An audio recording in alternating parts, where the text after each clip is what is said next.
Hello बच्चों, चलिए प्रश्न को पढ़ते हैं। कोई बैटरी आंतरिक प्रतिरोध R वाले श्रेणी क्रम में संयोजित n सर्वसम सेल n संख्या n परिवर्तित है से बनी है। बैटरी के टर्मिनल का लघुपथन करके I यहाँ पे धारा मापी गई है। तो दिया गया कौन सा ग्राफ I और n के बीच सही संबंध को दर्शाता है। अब इस प्रश्न को समझने के लिए सबसे पहले हम प्रश्न की मुख्य अवधारणा को समझ लेते हैं।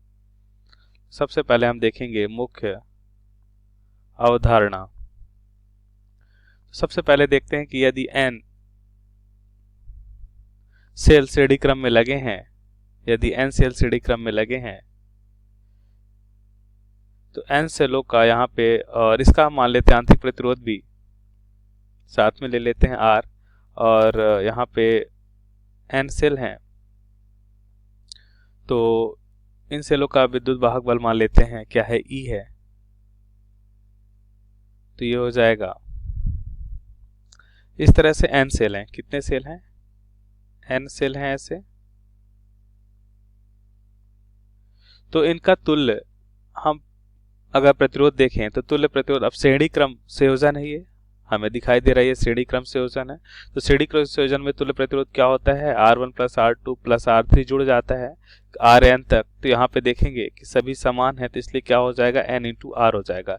इसी प्रकार अगर हम कुल विद्युत वाहक बल देखेंगे या तुल्य विद्युत वाहक बल देखेंगे तो क्या हो जाएगा, ये अब यहाँ पे अगर हम देखें समान प्लस माइनस कुछ इस तरह से जुड़े हैं, तो क्या हो जाता है, सभी जुड़ जाते हैं। अब यहाँ पे देखें तो E1 plus E2 plus E3 इस तरह से En तक जुड़ जाएंगे।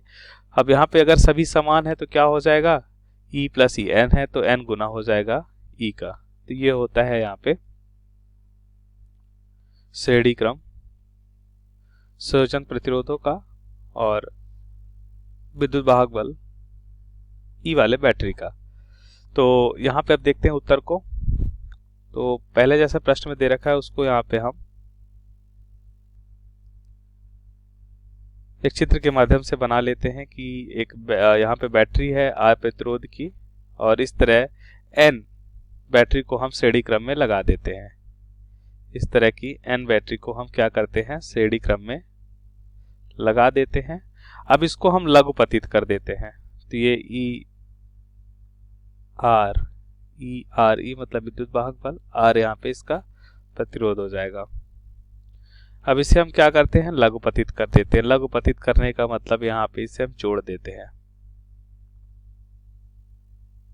जब इसे हम जोड़ देंगे और मान लेते हैं इससे अब I धारा निकल रही थी, इस I धारा का मान हमें बताना है और n और I के बीच संबंध बताना है। अब इस तरह से n सेल जुड़े हुए हैं तो हमने देखा कि इसका तुल्य विद्युत वाहक बल और तुल्य आंतरिक प्रतिरोध क्या हो जाएगा।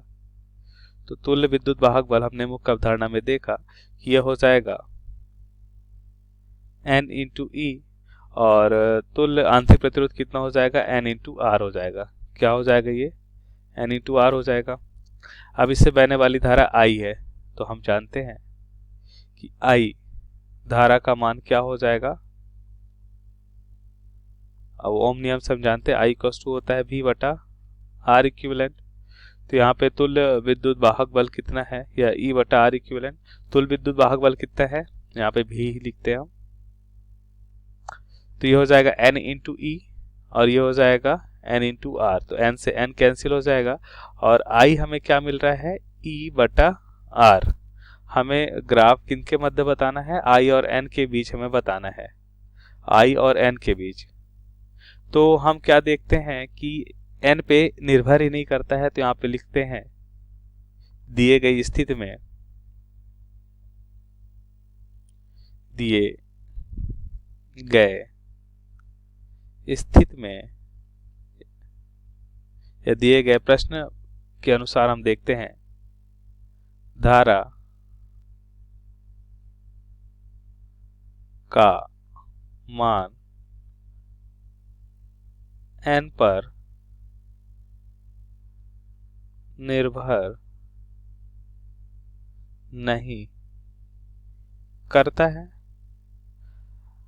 तो हम कह सकते हैं कि अगर निर्भर ही नहीं करेगा तो हम कह सकते हैं कि धारा और एन के मध्य अगर हम संबंध देखें तो हमें क्या मिलेगा, एक समान मिलेगा।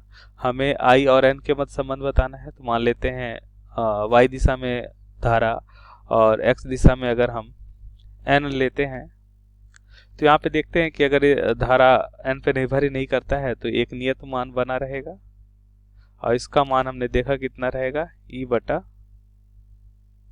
आर होगा। तो अब ध्यान से देखिए,